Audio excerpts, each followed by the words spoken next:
warahmatullahi wabarakatuh. Perkenalkan, nama saya Gisna Trianingsih dari kelas 11-1. Video ini saya mau membahas materi bab 1 tentang struktur sel dan bioprosesnya. Setiap organisme memiliki tubuh yang terdiri atas sistem organ. Penyusun utama makhluk hidup itu adalah sel.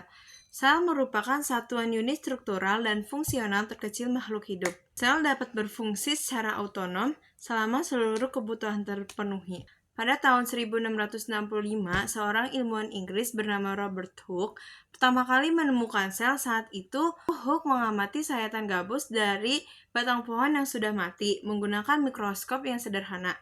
Ternyata ditemukan adanya ruang-ruang kosong yang dibatasi dinding sel. Hooke menamainya selulae atau sel. Ada beragam organel sel tentunya. Bentuk dan fungsi organel sel yang berbeda-beda. Organel sel terdapat hanya pada hewan dan tumbuhan. Namun, ada juga yang terdapat di semua makhluk hidup.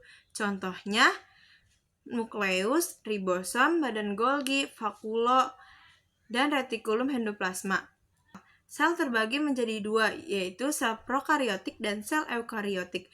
Sel prokariotik adalah sel yang apabila materi genetiknya tidak dibungkus oleh membran inti, sedangkan sel eukariotik yaitu jika materi genetiknya dibungkus oleh membran inti.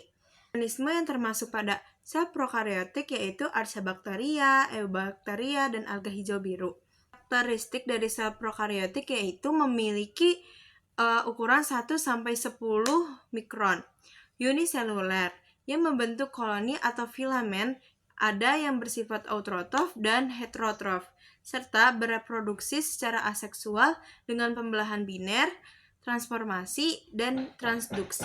Adapun contoh dari sel eukariotik yaitu sel hewan dan sel tumbuhan. Karakteristik sel eukariotik yaitu memiliki ukuran 10-100 mikron struktur. Selnya kompleks dan multiseluler, dapat bersifat autotrof atau heterotrof, serta bereproduksi secara mitosis atau sel tubuh maupun. Salah satu sifat membran plasma yaitu semi-permeabel. Sifat ini memungkinkan membran plasma dapat dilalui oleh molekul atau ion tertentu. Contohnya, transport pasif merupakan transport yang melalui membran tanpa memerlukan energi. Transport pasif dibagi menjadi dua, yaitu difusi dan osmosis. Fusi merupakan perpindahan zat dari larutan berkonsentrasi tinggi ke larutan yang berkonsentrasi rendah.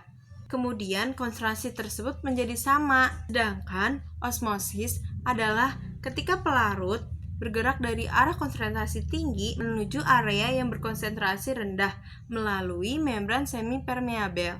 Dan transport aktif adalah transport yang merupakan perpindahan suatu zat melalui membran dan memerlukan sebuah energi berupa ATP.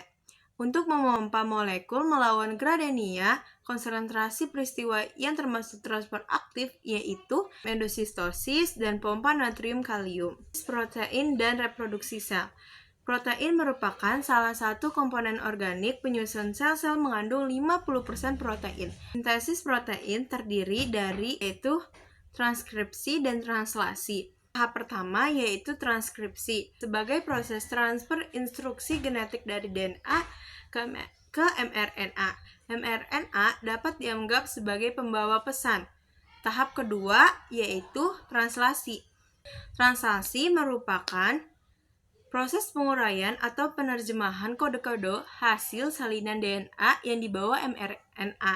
Nantinya, penerjemahan kode ini akan menghasilkan polipeptida untuk menyusun protein. Jaringan organ pada tumbuhan dan pada hewan. Jaringan pada tumbuhan dikelompokkan menjadi dua, yaitu meristem dan dewasa. Yang terakhir ada jaringan pada hewan, dibagi menjadi 4. Epitel, jaringan ikat, jaringan otot, jaringan saraf. Sekian, terima kasih dari saya. Kurang lebihnya mohon maaf. Wassalamualaikum warahmatullahi wabarakatuh.